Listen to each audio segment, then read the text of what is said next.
taking a critical look at the gaming news of the week. This is Augmented Reality, Presented by the Triple S League.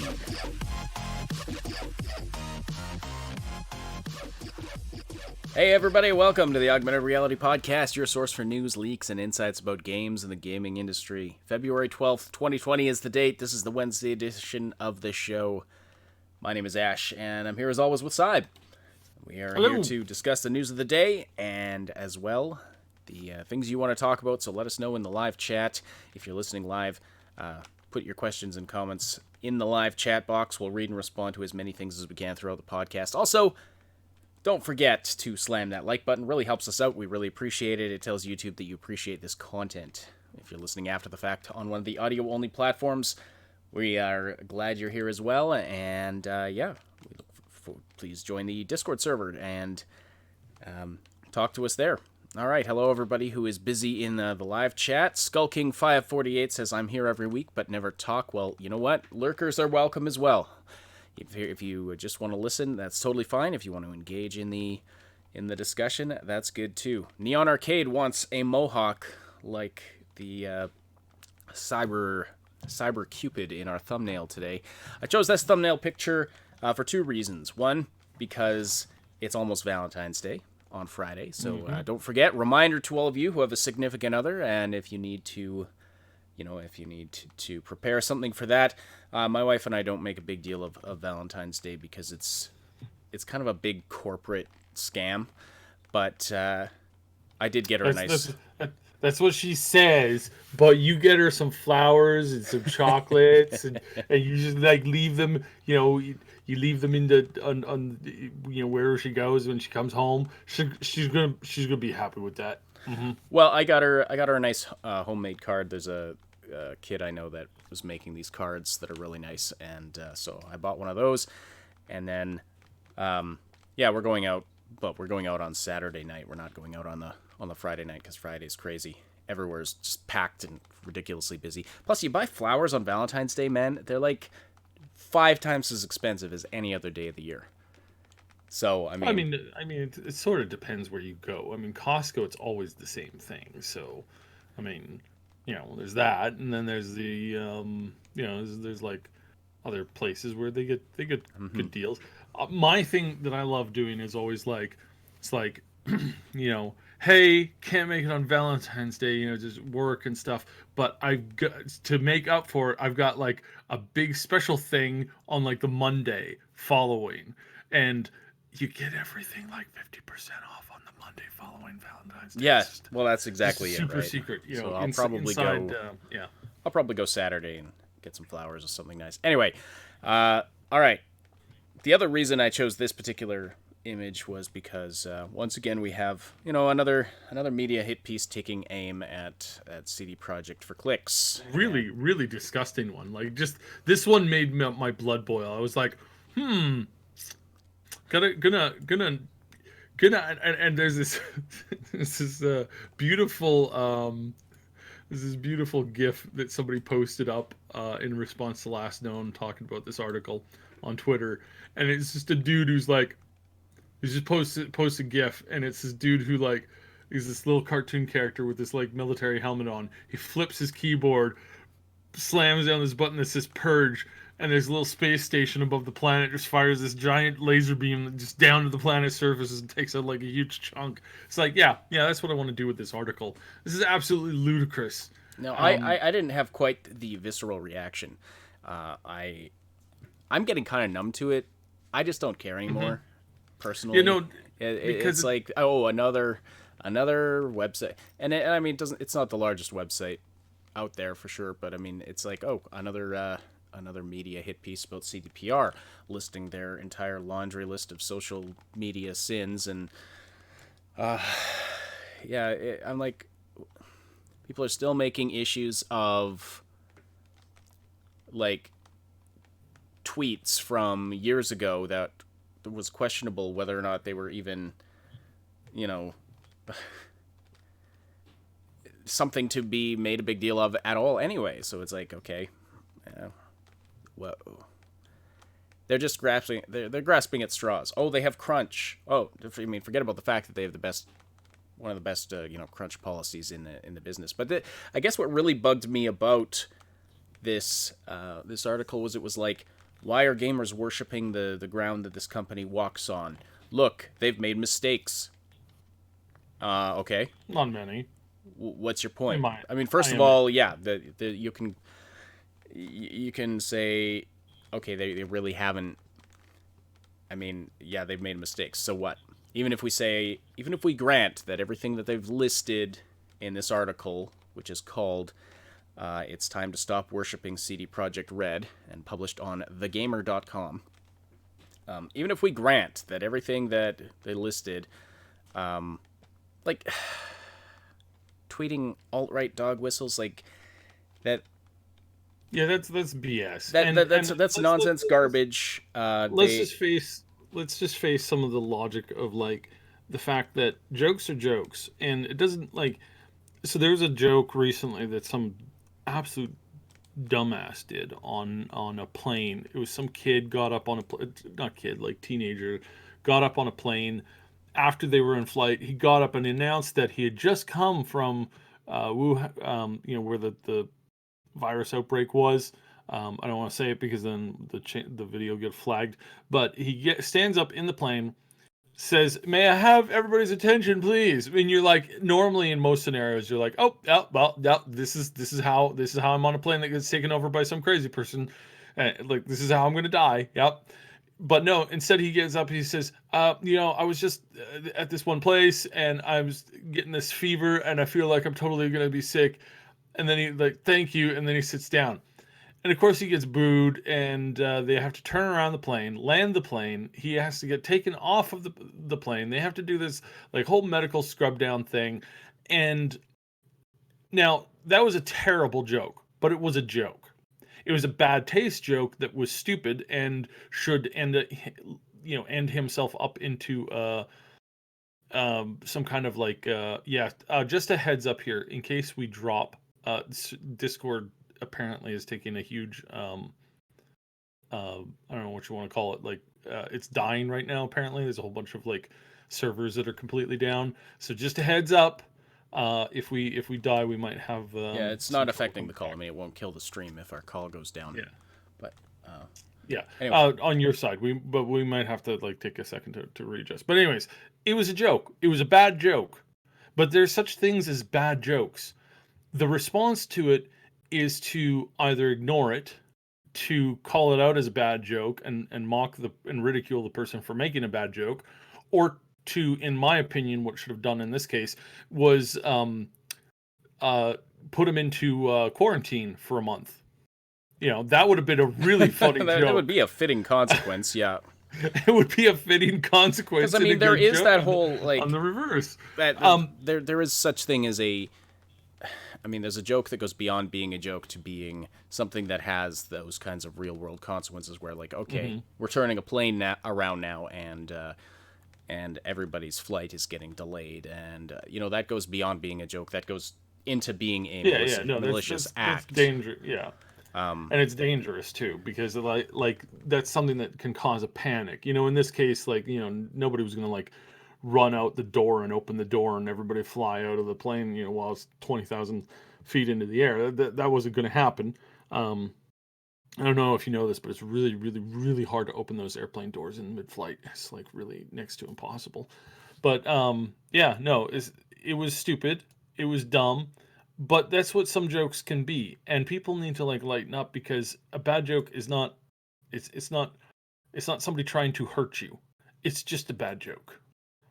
And the response to it is to call it out as a bad joke and then, move on. Because the more power that you give a bad joke, the more you're just going to get stuck, right? But the thing is that what they're calling a dog whistle here is that tweet that had the quote-unquote misappropriation of the won't be erased hashtag. Mm-hmm. And that's what they're calling a dog whistle. When, I mean, there is no definitive proof that they have denied intending any kind of commentary on the political situation or the social situation regarding that. The person that tweeted it out was fired from GOG, which I think was an overreaction, because there was there was not even any indication that they knew. They just saw a hashtag trending and decided to make use of it and so maybe it was ill-informed, maybe it was a bad decision, but it was not what they're making it out to be. I cannot believe they're still saying, oh, dog whistle, and transphobic. No, it's not that at all. Like, it's ridiculous. We've talked about this before. I find it incredibly interesting that apparently the only people that hear these dog whistles are the journalists and the people who take this stuff really seriously. You do these so-called dog whistles, and you don't get all these you don't get these 40 people show up in the middle of the night going, yeah man, we're with you man. I don't see that. I've never seen that. There's a handful of very small circumstances where you might be able to make some correlation to some dog whistles in an extremely thin way, but I find it interesting that there's only a handful of people who know some of these things off the top of their head, and they're the ones who respond to it first. They're the ones who are just up and at them. And I mean, we covered a story a little while ago, and I can't get too much into it, but there's this one thing that happened, which was was supposed there was going to be this thing. It was really, really racist. Now, I'm not talking people overreacting racist. I'm talking disgusting, vile garbage. And the people behind it were all these what you might call super sensitive types, and they're the ones who were like, oh man, let's use this racist thing against them because they're all like that. And I'm like, this is the epitome of racism right here. This is the absolute epitome of it. And yet somehow they keep on pointing it to the other thing I've pointed out. I think I mentioned this before. It's in I've never been to a more racist place than certain places in the West Coast, where the absolute pinnacle of these people reside. These holier than thou people. These hypocritical, pharisaical dicks.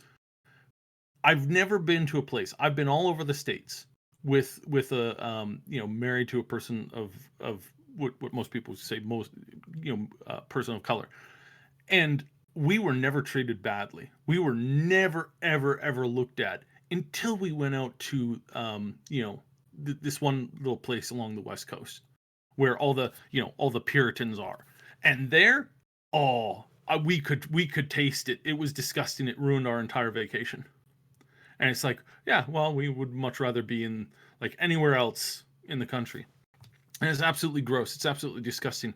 And so, I mean, I really don't want to focus on this very much more because it's really something that we don't need to. We're a little off topic. Yeah, we're a little off topic. But the Puritans, these Puritans are often whatever they try and blame you, whatever they try and stick on you, it's probably what they're doing behind the backs. It's probably what they're doing with their friends, and they feel guilty about it, so then they feel this need to call it out. It's really what I truly believe it, having been the recipient of it, having been on the receiving side of it. I can tell you that I've never encountered racism like I have in the Puritan hives of these places. It's disgusting. It's 100% notional. It's projection. It's absolute projection, and I'm glad that it's finally being called out. I'm really glad it's finally being called out. I mean, again, it's a sticky situation.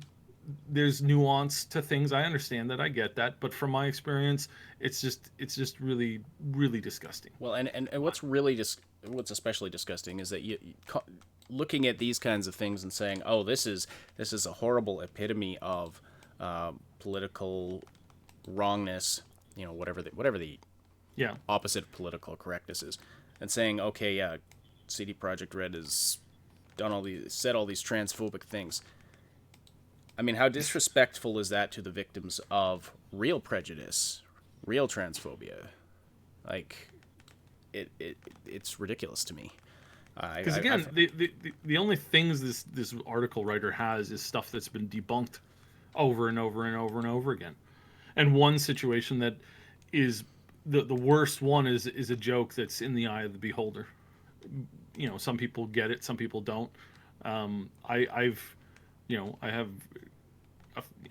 Let's get off this. I'm tired so anyway, so it's the standard laundry list of, oh, CD Projekt Red did this, said this. Probably the most legitimate criticism that this article aims at them is the stuff about crunch, which again, there's a lot of misinformation and reading into things. We've covered this at length. Yes, there's crunch happening, but again, it comes down to what does that actually mean? And you know, there's been, you know, CD Projekt has policies in place to minimize the negative impact on their employees. And, you know, we've said that if it turns out that's not the case, if it turns out they are, you know, abusing and misusing their employees, we will call them out for it like we would for any other company. Yeah. Yeah, and We're again, going to go with it. Unlike a lot of places that report on this stuff, we're going to go with actual evidence on what's happening. And what we see happening and what we've gathered through actually talking to people who work at the company, it sounds like it's a pretty damn good place to work if you're going to work in the games industry. They have said it's not for everybody.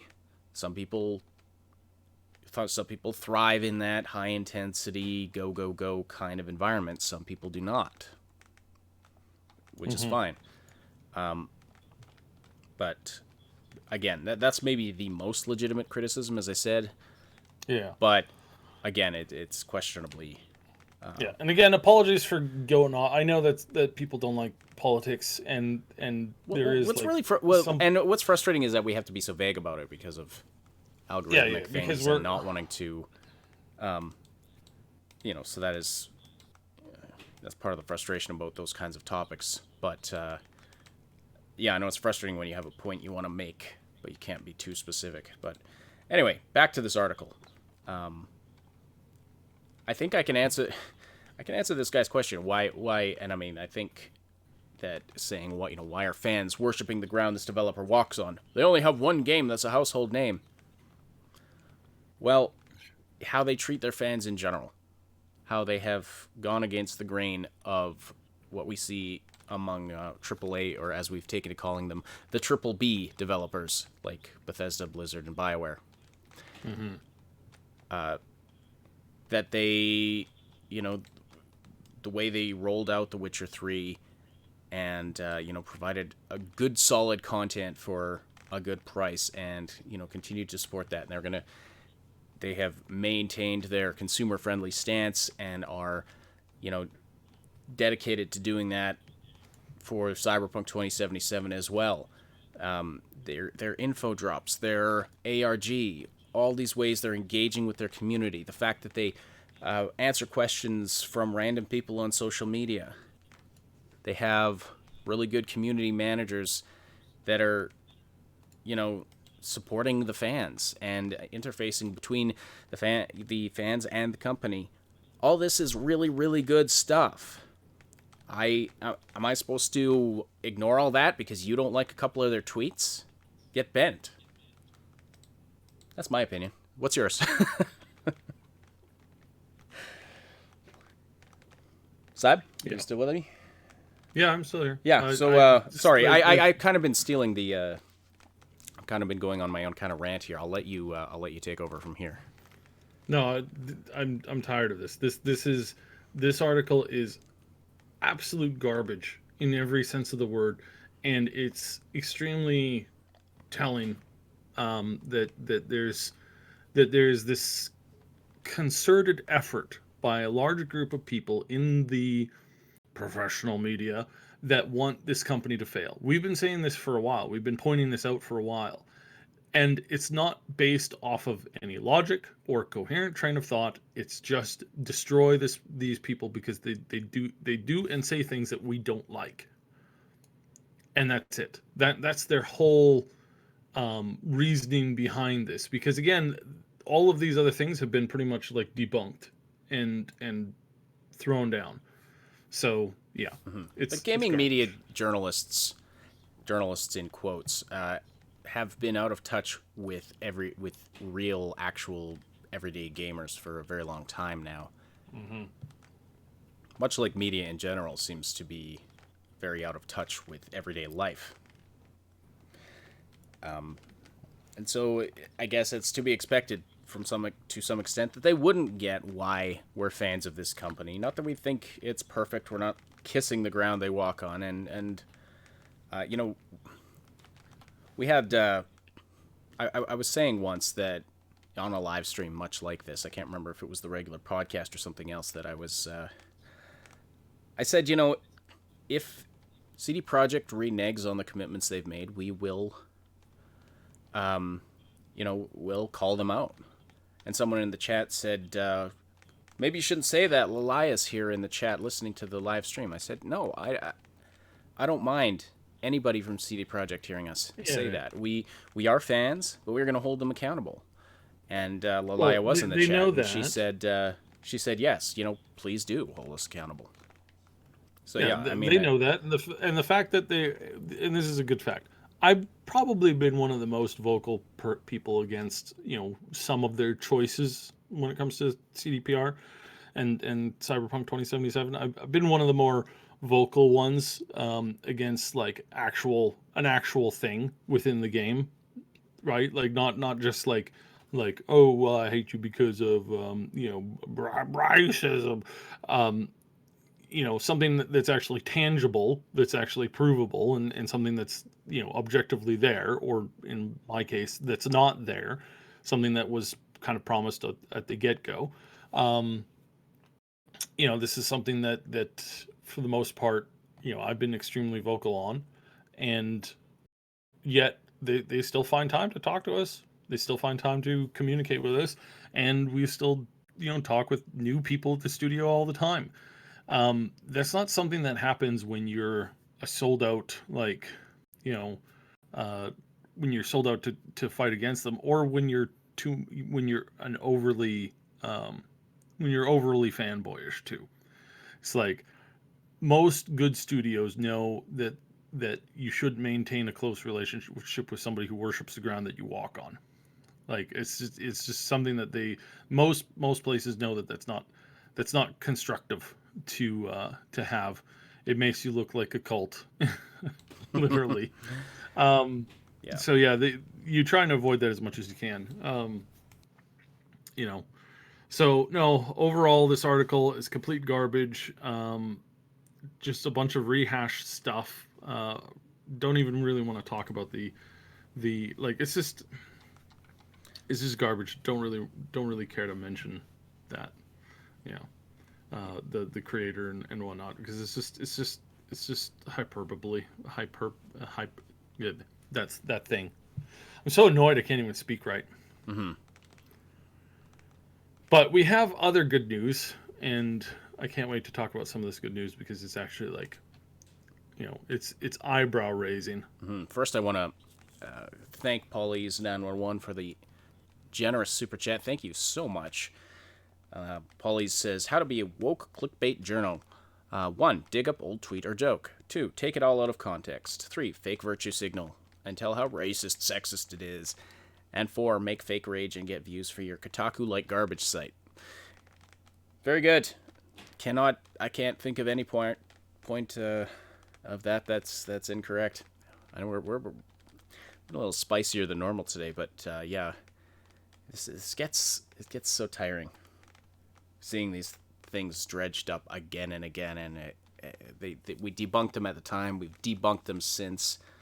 It's clear cases of, again, like Paulie says, taking things out of context, wanting to find, you know, if you're looking for reasons to be enraged, like if you're willing to ignore context and ignore intent and ignore the actual facts of what happened, just look for any, you know, cherry pick any little bit of information to support your claim of you need to be outraged because of this, you know, regardless of how little sense it makes. Yeah, you'll find it. You will find it. But people with brains who actually think about things don't buy it. All right. Anyway, on to the other news, the better news of the day. So I had an issue here. Something happened with my browser and all my tabs closed. So I'm still trying to pull them all back up. Were you gonna go into the Drew Karpyshyn thing? Yeah, let's hit this, because this is one out of several good things that have been happening in gaming recently. Just overall in the last year, thinking about it, like, action games really have done really well. I mean, it really has been a resurgence and a renewal of action games, action RPG games especially, and that this is shown that RPGs and story-based games are not dead and gone, like so many big corporations wanted to believe, because they're harder to make. You have to have an intellect and a good mind behind your product, and you have to be willing to stick with things.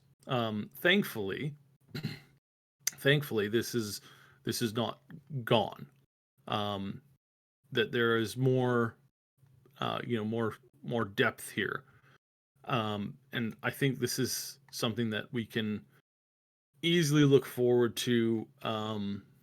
This is in the Archetype Entertainment story here, because again, we covered this a little bit. So this is two things kind of coming together here. So Drew Karpyshyn, who used to be a writer over at BioWare, wrote some of the best games there has ever been. He was working on Storyscape, and With Fogbank Entertainment. With Fogbank Entertainment. Yeah. Fogbank Entertainment didn't die because of bad management, or, well, I mean, it sort of did, but not direct management. The Daniel Erickson and the team over there were doing a really good job, and they were ramping their production up. They started with an app to a story-based app to really get people interested. It was doing very well. It did cover some more adultish type themes.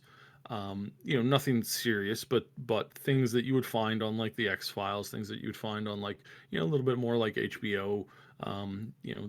There was some serious stuff.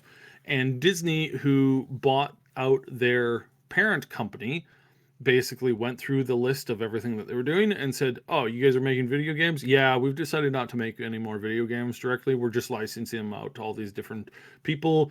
And there's two girls kissing in this. Guys, sorry. Yeah, we're gonna have to. Sorry, we're killing this project. We can't have this. This isn't viewed favorably in China. Where's your articles on that, game media? Yeah, where's your articles on that? Where's your deep dives into that? Where's your investigative journalism to that? Sorry, minor outbreak. But they looked at this and said, no, we can't have this. So Disney basically said, no, close it up, kill it, get it out of here. We don't want it. And this included, like I said, X-Files. The only current X-Files being written, if you're a fan of the show, if you're a fan of the movies, if you're a fan of Scully and Mulder, the only continuing stories that they had was through this app. And it's now gone, buried, and this stuff is in a vault, and it will not see the light of day probably for, until Disney goes bankrupt at this point. And that's it. That's the end of the story.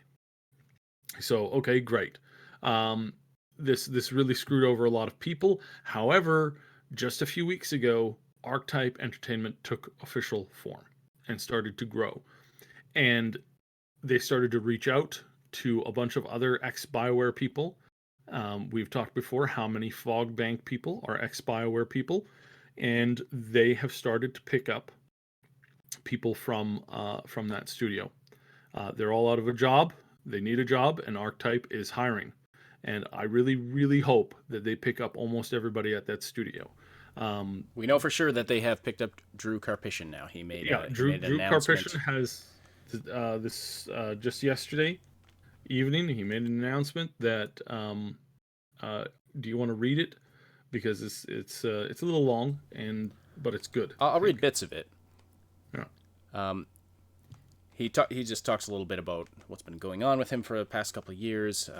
Unfortunately, he says Storyscape was canceled after only a year. That's the app game that Fogbank was developing, or had developed, and was currently, was maintaining, adding more stories to. Anyway, so Fogbank closed, and then he says, fortunately for me, I have another gig now. I'm proud to announce that I'm the lead writer for Archetype Entertainment, founded by James Olin, the creative genius behind BioWare hits like Baldur's Gate, KOTOR, and Dragon Age. Archetype is a new video game studio under the Wizards of the Coast umbrella, and I haven't been this excited to work on a project in a long, long time. I just want to read one other statement from his post here, because he gets really open about how things went with BioWare and the increasingly corporatized environment there.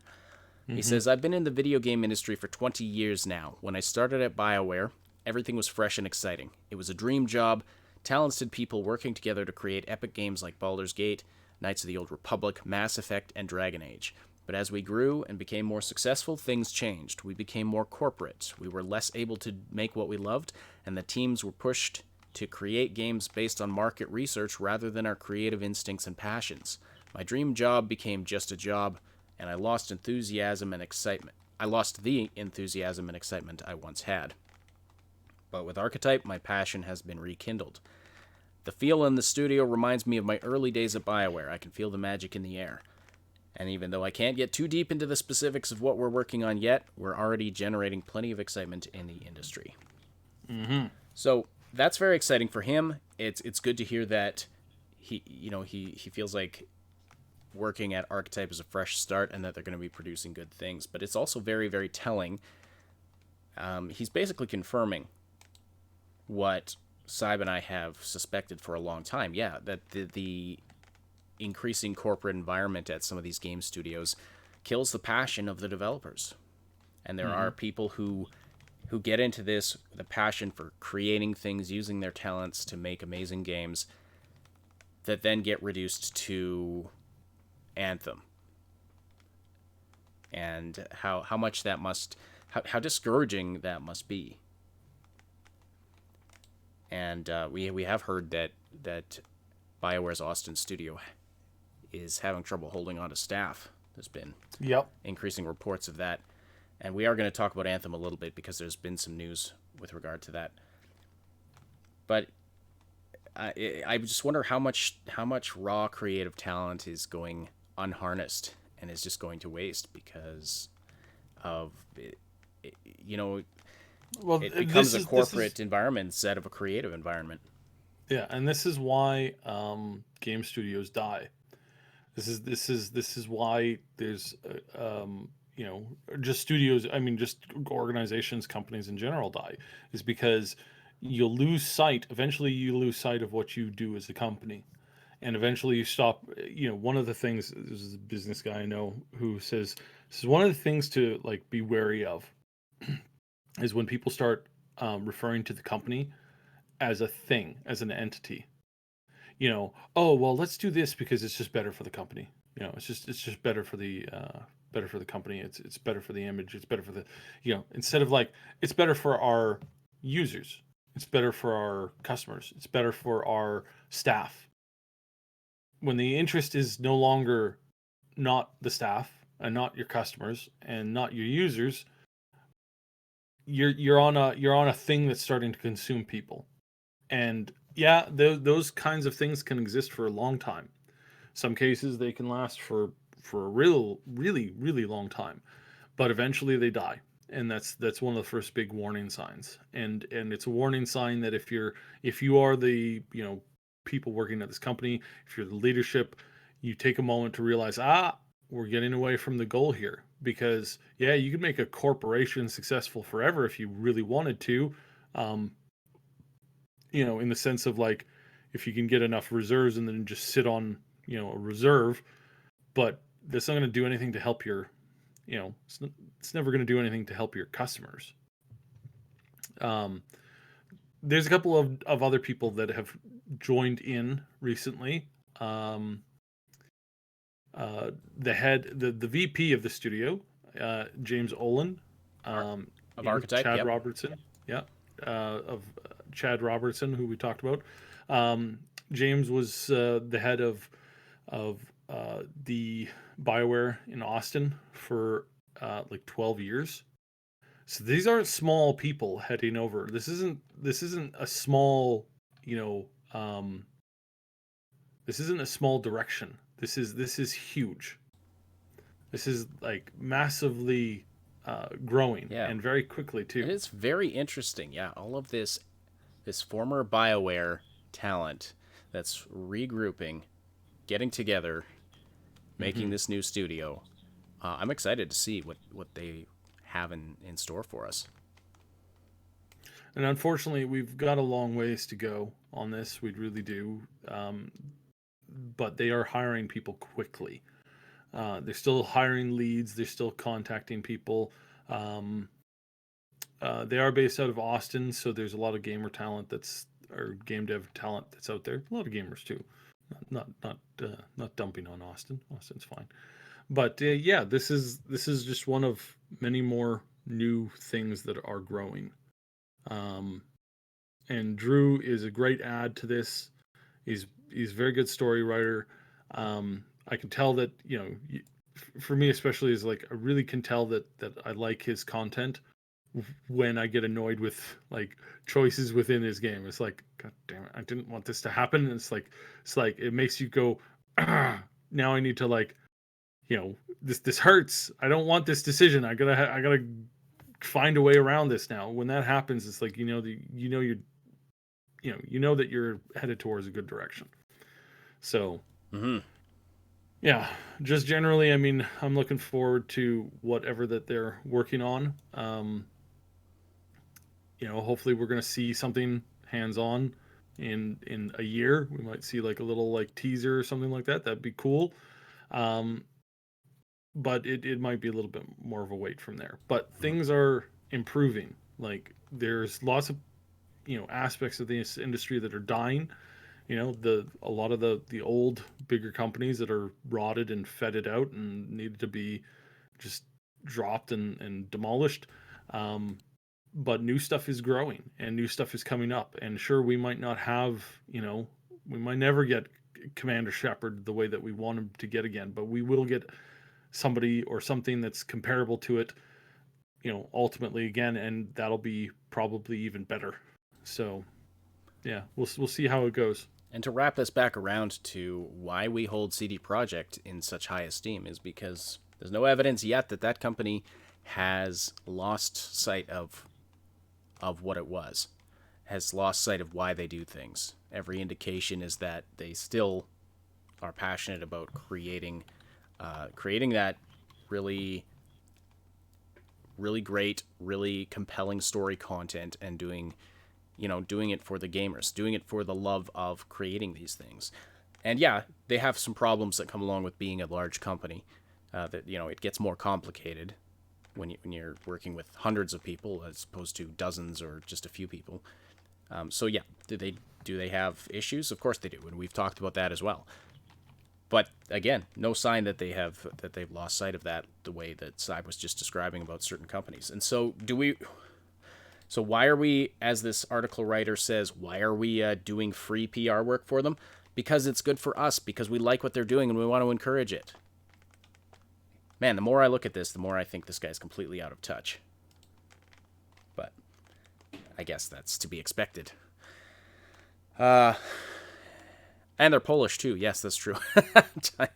And Timing says, all those Polish folks love what they do. It is pretty obvious. I don't know if that has anything to do with them being Polish, but I do think it is pretty cool that they're Polish. And they natively speak one of the most difficult European languages. Plus, I have a bit of a connection with Poland due to family history. So, yeah, they're a very cool company all around. And they seem just like genuinely fun people whenever we have the chance to talk to them. Mm-hmm. Well, and I mean, the history of Poland is very interesting as well, and like they've really, for the last 100 years, they've gotten the crap end of the stick, and they're now finally starting to like pull ahead, and this is wonderful, really. I know a fair number of Polish folks, and they're good people, and when when anybody calls them like, World War II era bad people, it's always like makes my eyes roll. It's like, they Well, were that's like, infuriating. And then, you have Mike. When you get Mike Pondsmith, who is a black man, getting up and saying, basically putting these internet rage baiters to shame and just saying, stop telling me what to be offended by. Stop telling me about. He's like, and he talks about how he goes around Poland and is treated incredibly well. Mm-hmm. And that, the people there are some of the most delightful people he's met in the entire world. It just goes to show that, these rage baiters, they don't care about reality in any way, shape, or form. Truth is out the window. Yeah. Maximum Mike, as he is known in the biz. That's right, Robin Green. Mike Pondsmith, just one of the coolest people, I'm sure, that has ever lived. He seems like a really awesome guy. Okay, so that's the update on Archetype Entertainment. So yeah, Drew Karpyshyn going there. But speaking of BioWare and to some extent Anthem, we have had an update on Anthem and what's going on with that game. And it's basically along the lines of what Cyb's been talking about for quite a while here. But there's been an update from a couple days ago from Casey Hudson, the general manager of BioWare. And it reads in part, 1 year ago we were preparing to launch Anthem, a game that represented a big leap into new territory for us as a studio. Unfortunately, it crashed and burned like a flying turd. Okay, that's not what it actually says here. It was an exhilarating and terrifying experience to go out into the world with something new, da-da-da. Basically, a bunch of corpo speak that says nothing. Really, really gross corpo speak. And, really gross corpo speak. Basically, yeah, it's like they're taking a I won't say the metaphor that I'm thinking of here, but basically, he goes on to confirm that there's going to be a lot of changes, and not just like updates and adding content. But he says, I'm going to read this paragraph here. Over the coming months, we will be focusing on a longer-term redesign of the experience, specifically working to reinvent the core gameplay loop with clear goals, motivating challenges, and progression with meaningful rewards. Sidebar, you mean everything that people have been asking for from this game? It's good that they finally got the memo, it looks like. Back to quoting the article, while preserving the fun of flying and fighting in a vast science fantasy setting. And to do that properly, we'll be doing something we'd like to have done more of the first time around, giving a focused team the time to test and iterate, focusing on gameplay first. You wanted to do more of that? There's no evidence that you did any of that, Drew.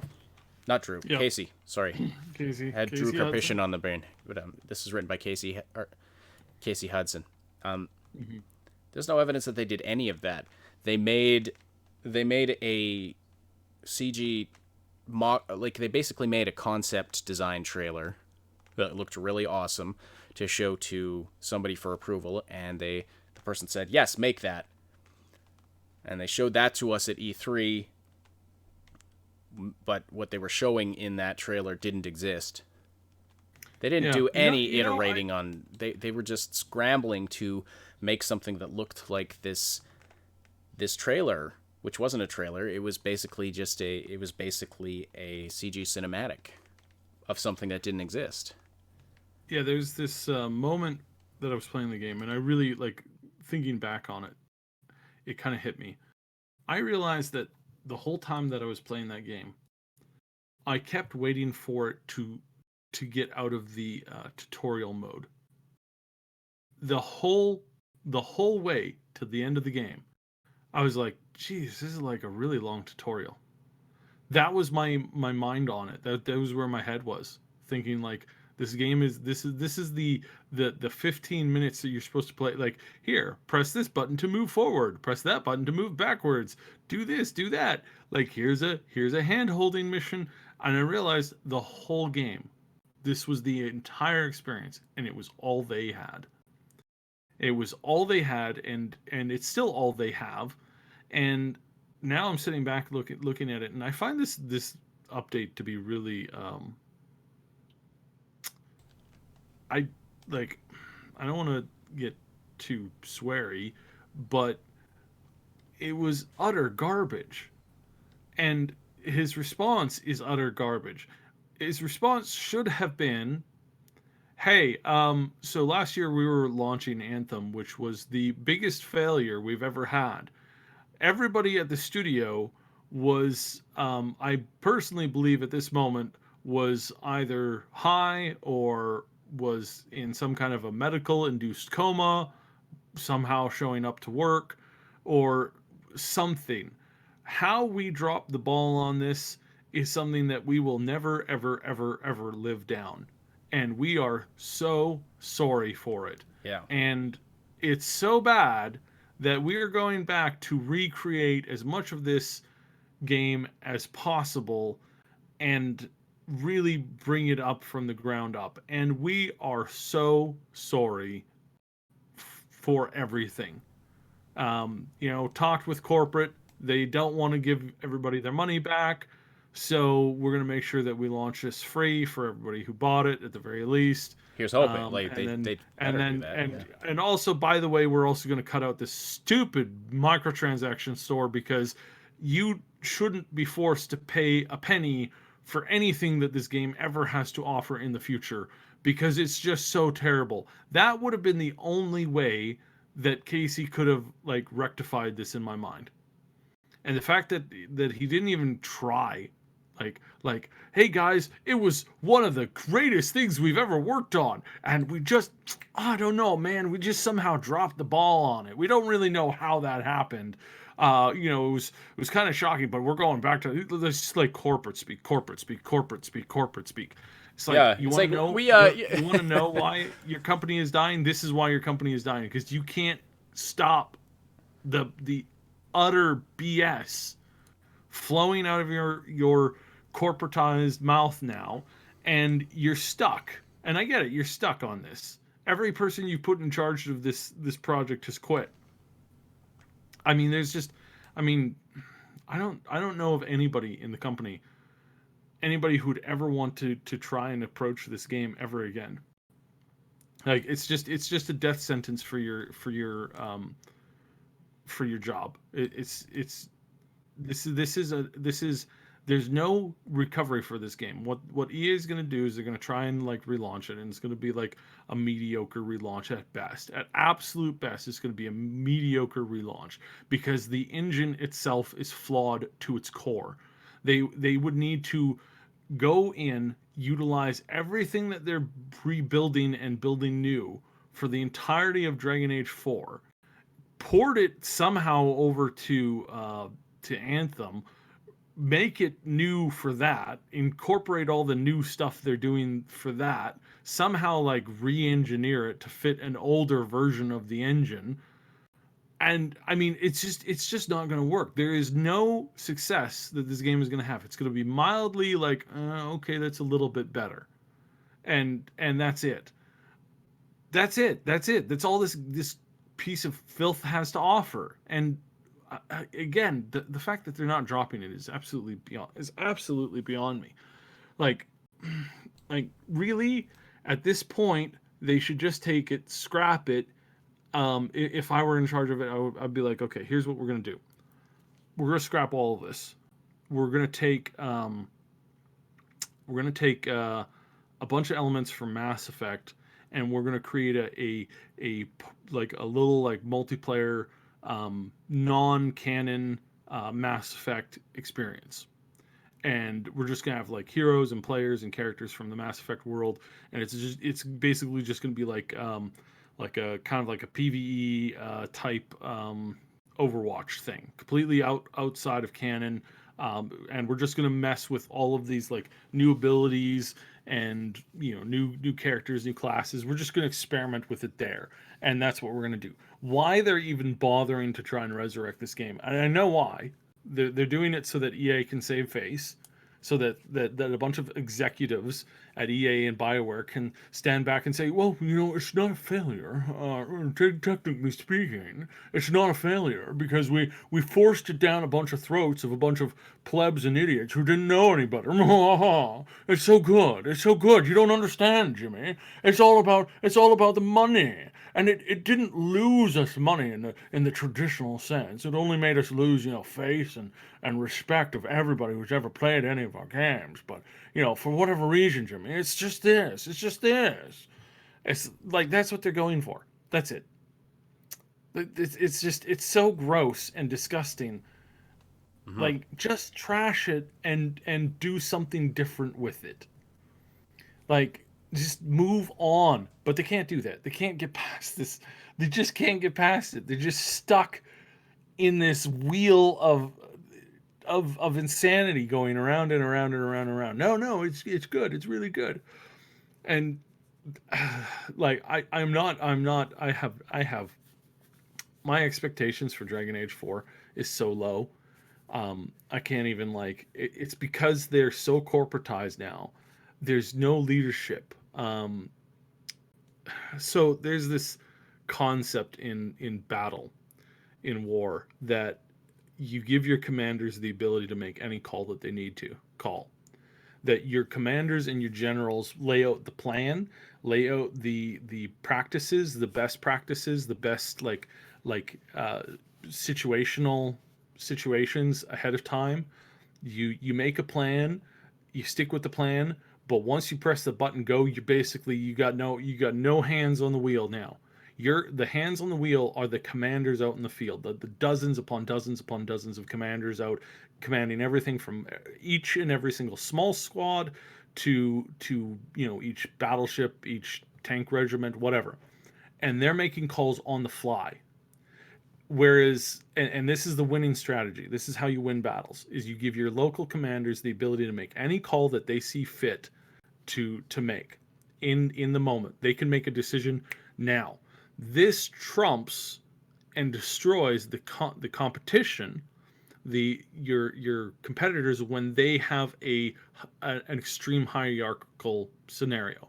So in their scenario, it's like, can we push to capture this target? Commander says, I don't know. I have to call a local battalion captain.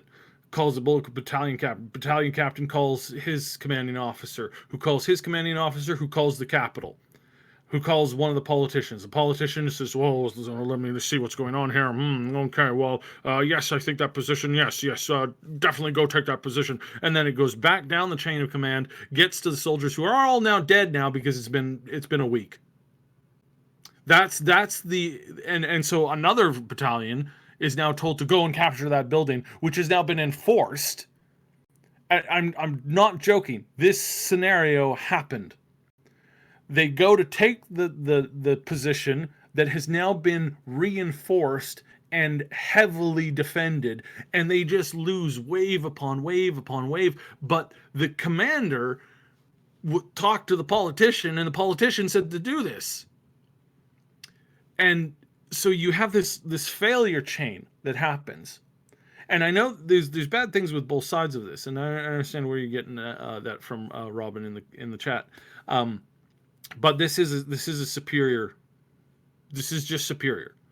It's this is how this thing works, and how it works best when you can have a local commander who's been trained and who knows exactly what to do when and where. This is what's been lost at BioWare. This has been totally lost at BioWare. Every decision they make has to work its way back up through the chain of command, and the head guy in charge has to give the okay for them to then goes back down the chain of command, and then they now work on the process. Instead of being able to have a core team of team leads that know exactly what they're doing, they know what everybody else is capable of, and they're moving and reacting to things on the fly. They don't have that anymore. As far as I can tell, I've talked to a lot of people there. They just don't have that anymore.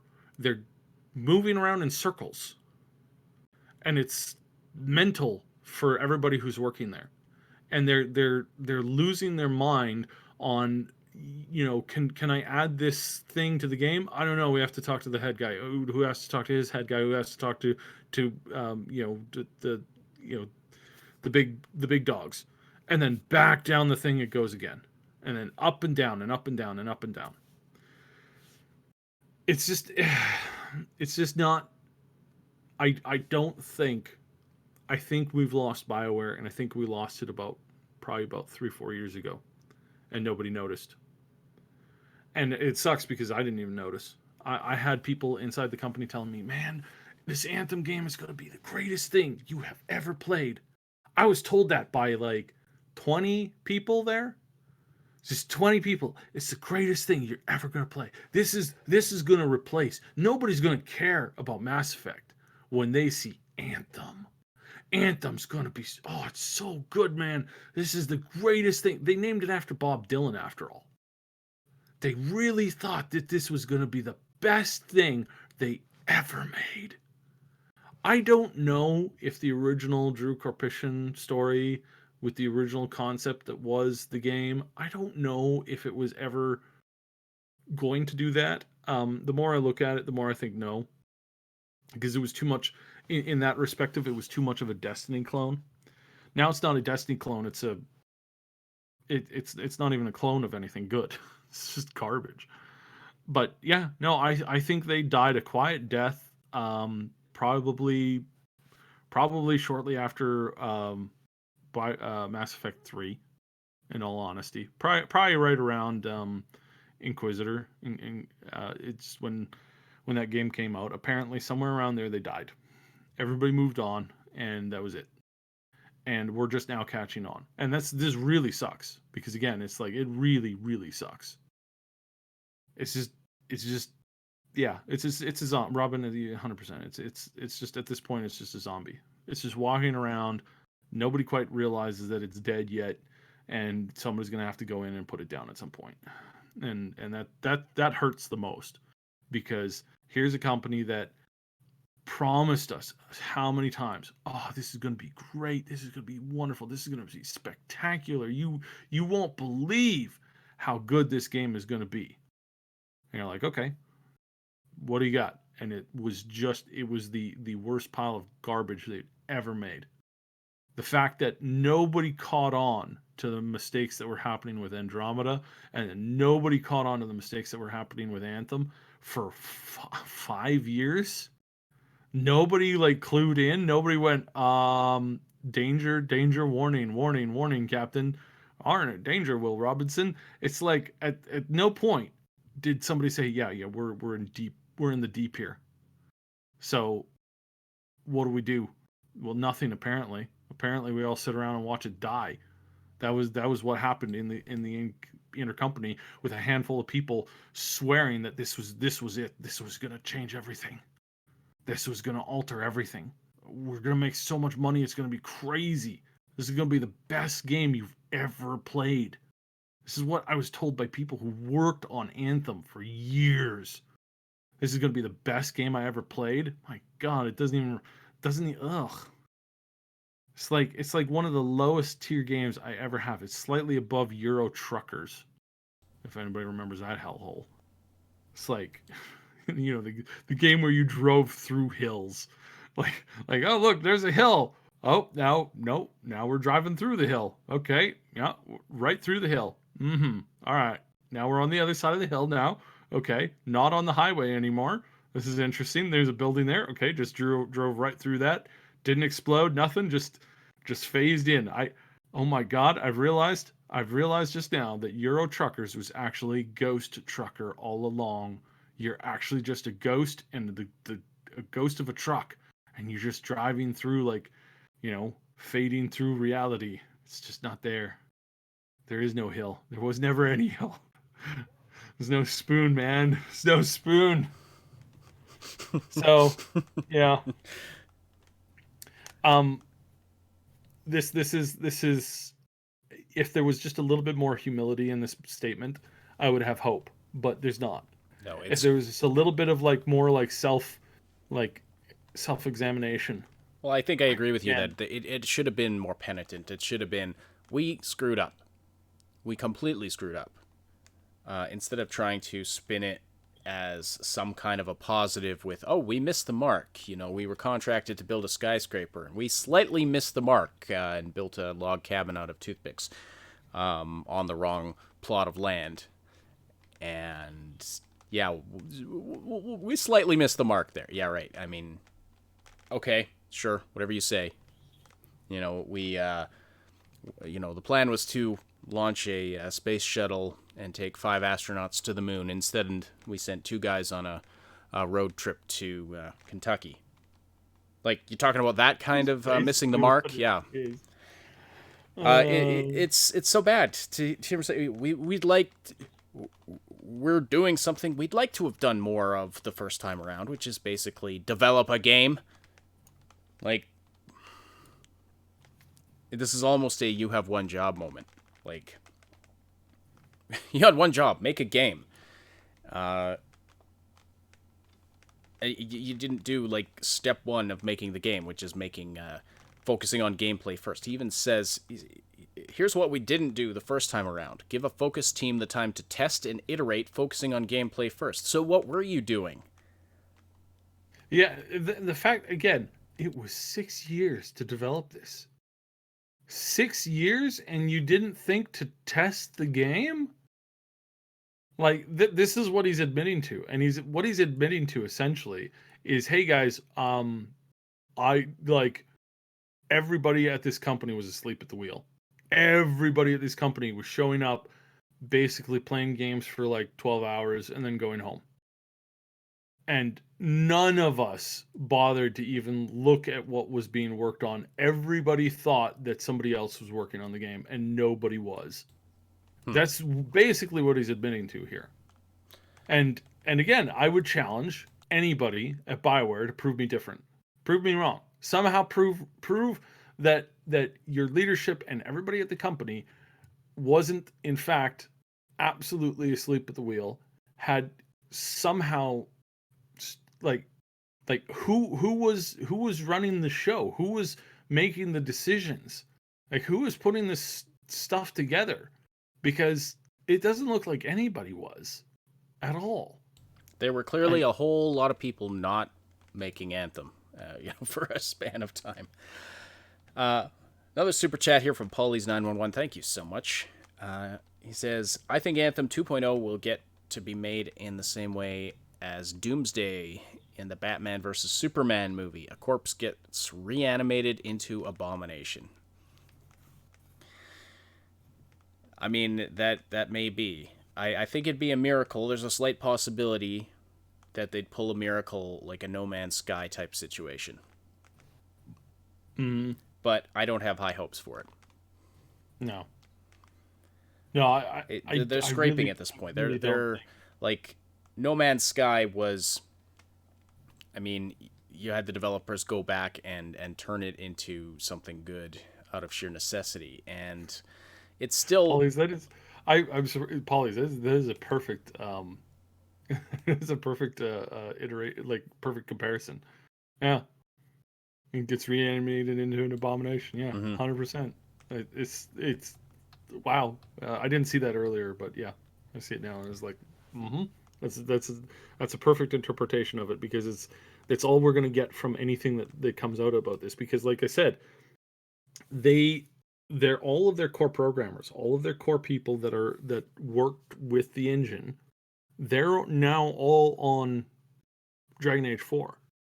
None of them have the time or the availability to work on the now older engine, because they've had to they've had to upgrade things for Dragon Age. None of them can go back. It's not like they create a cool thing for Dragon Age and they could just port it over real quick and slap it into the older engine. They can't. They can't do that anymore. So they have to go in, they have to take those concepts, and they have to rebuild that tool to make it work in the older engine, and get it to maybe function. Maybe they might get lucky and they don't have to do that. But even then, they have to redesign the whole scheme and tool set and all that stuff for it. And it's not that there wasn't enough enemies or that there wasn't enough stuff or gear or items in the game. It's that none of the stuff felt good. None of the stuff felt good. None of the stuff clicked with anybody. The enemies were lacking in AI equipment, like utility as far as their functions go, and just general behavior.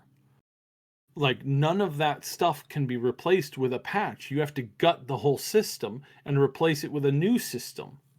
Like from the ground up, you have to gut the whole thing.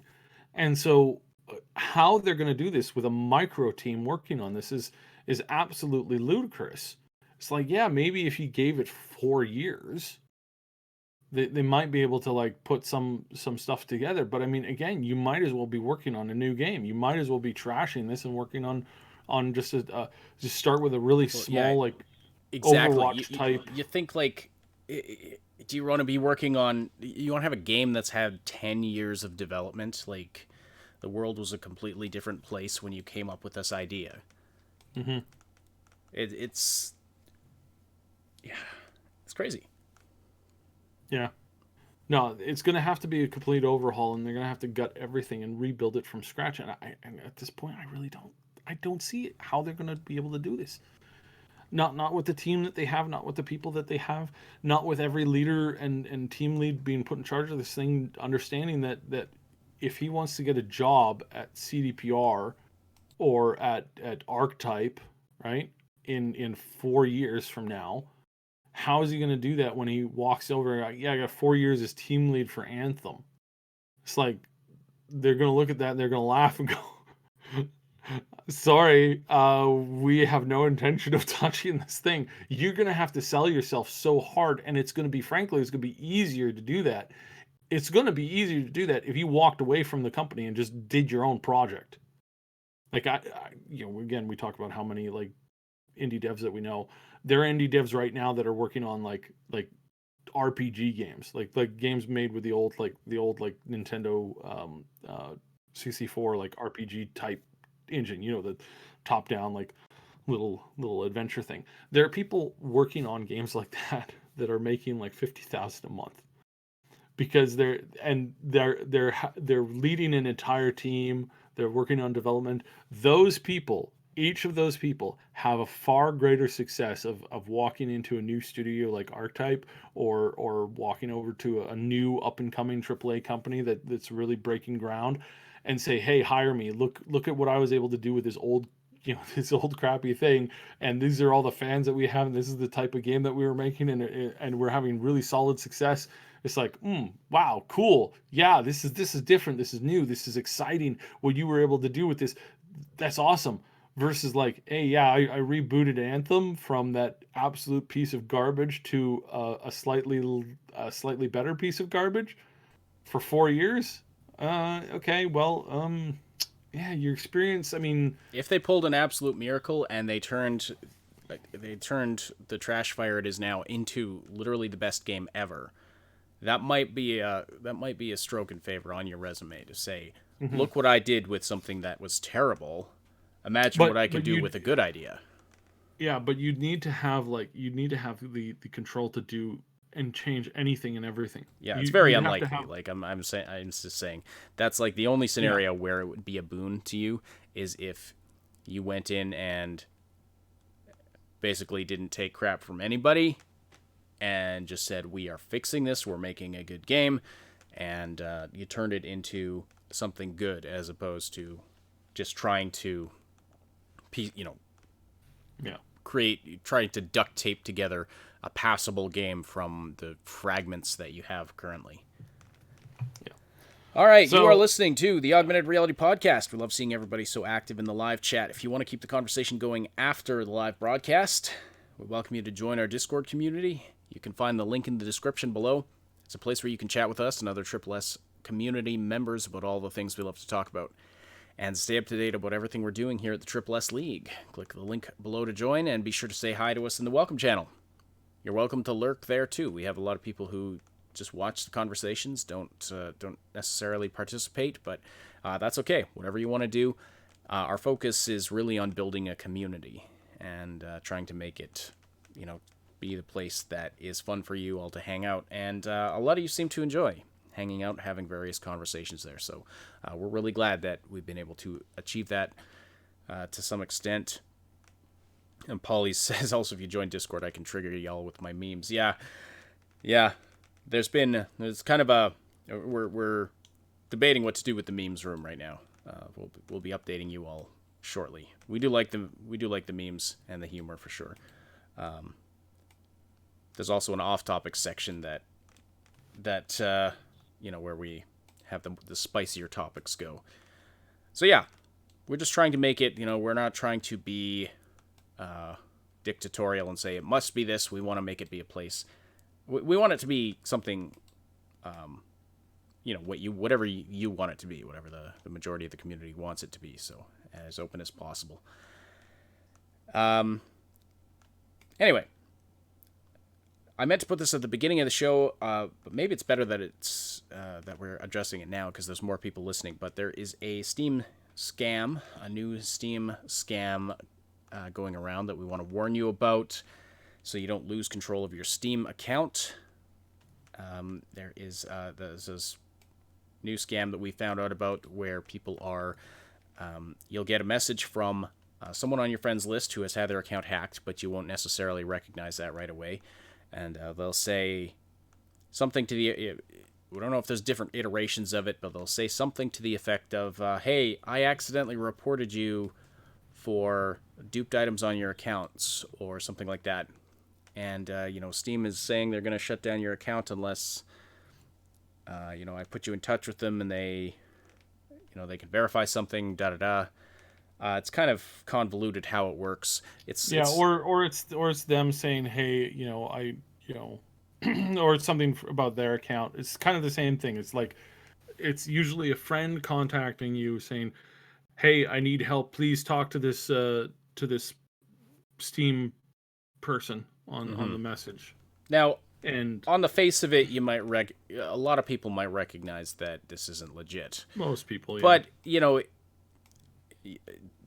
but just so you can be aware or possibly warn your friends about it, because I watched, we've looked at how the scam works, and it's actually kind of clever in a devious kind of way how they go about it, because then they put you in charge with, they put you in touch with this chat account that claims to be Steam support, but they don't directly ask you for it, like your username and password, which is what you might expect, right?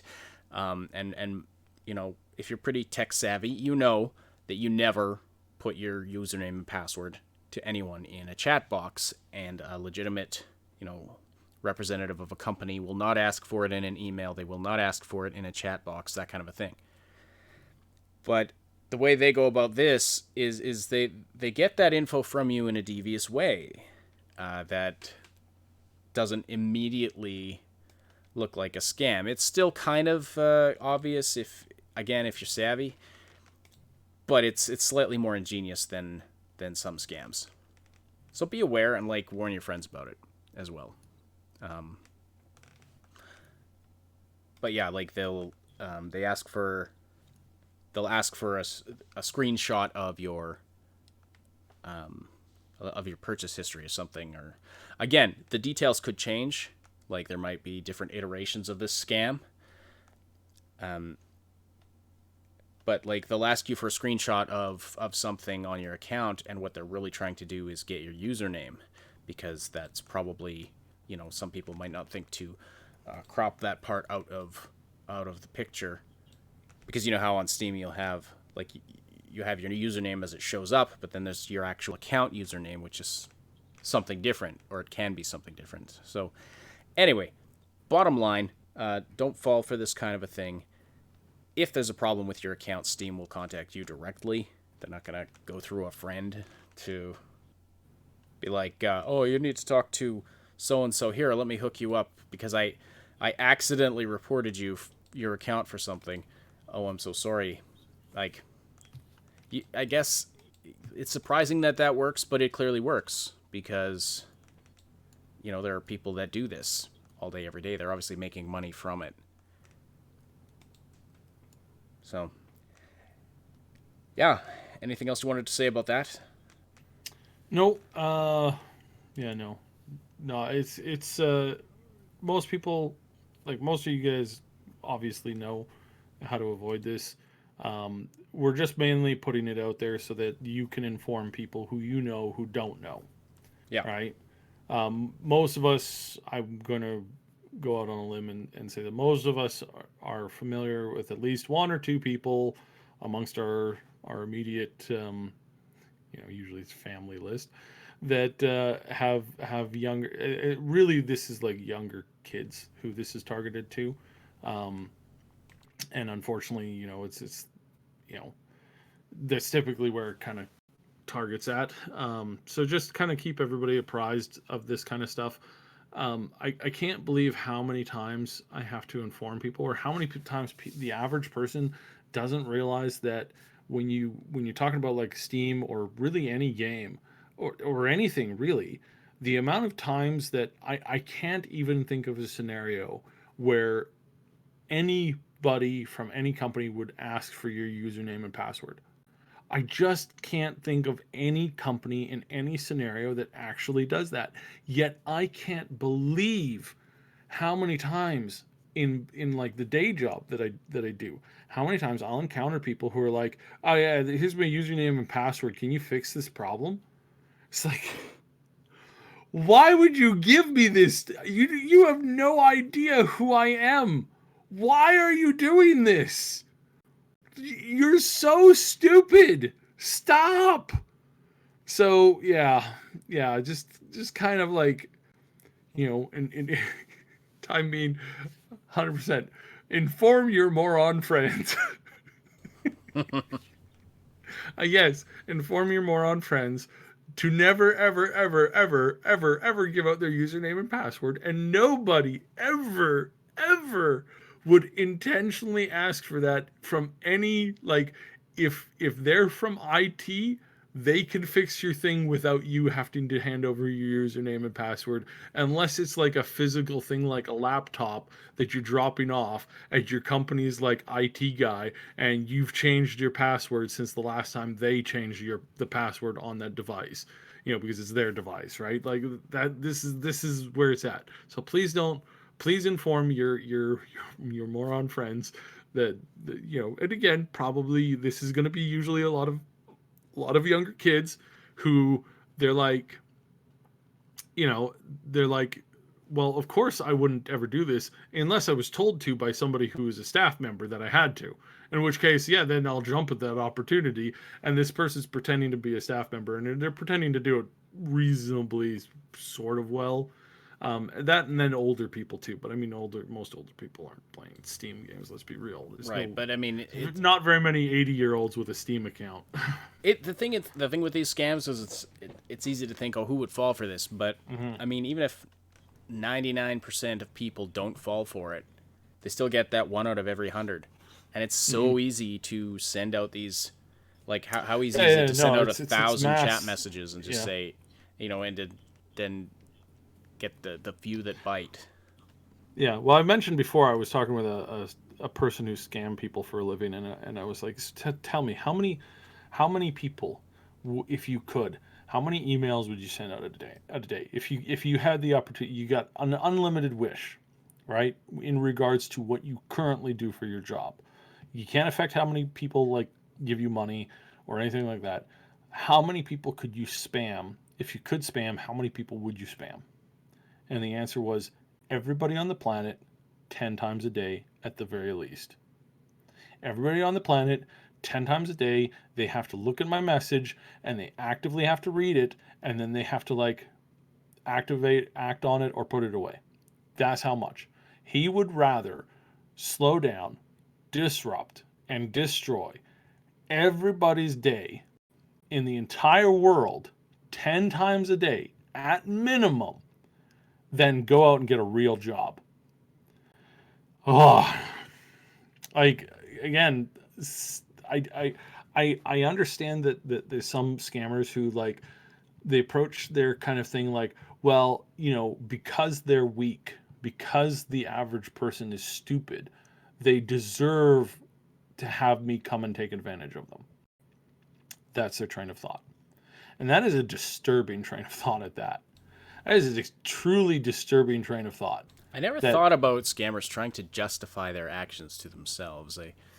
It's a lot of the if they were only better or smarter or more more savvy, then I wouldn't be able to take advantage of them. So I'm taking advantage of them, and me taking advantage of them is justified when they're so stupid. That's kind of it's a running theme between a lot of these types of people. And there's a lot of psychologists who talk in depth on it, and that's a stereotypical thing. You encounter that concept in prison a lot too, with like hardened criminals, where it's like, well, I wouldn't have had to kill a person if they weren't so weak. It's really their fault, and I'm justified in doing what I did.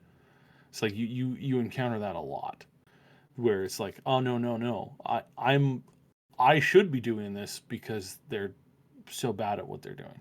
It really, really does boil down to that, unfortunately. Yeah. All right. Well, I think that's all we have for today. So thank you so much, everybody, for listening. Thank you for the awesome conversation in the chat. We really appreciate it. Please slam that like button if you haven't already. We appreciate that. It tells YouTube you appreciate this content. Also the like button. It feels a little neglected sometimes. It likes a little action, and it likes it rough. So slam that like button.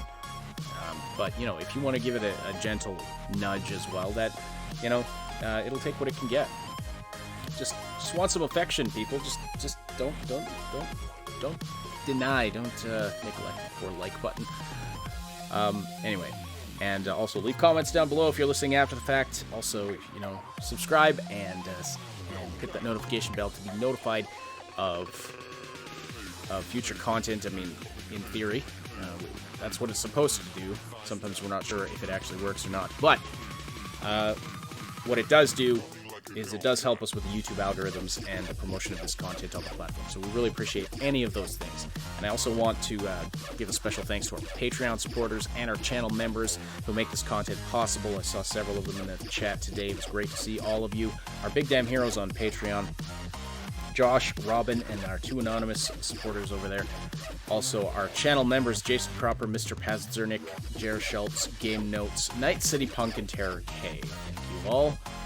If you're listening after the fact and on one of the audio-only platforms, we appreciate your interactions there as well. And don't forget, you can join the live show on Wednesdays and Saturdays, where you can interact with us and other listeners and be a part of the discussion. See the Discord server for exact times and schedules. The Augmented Reality Podcast is a presentation of the Triple S League.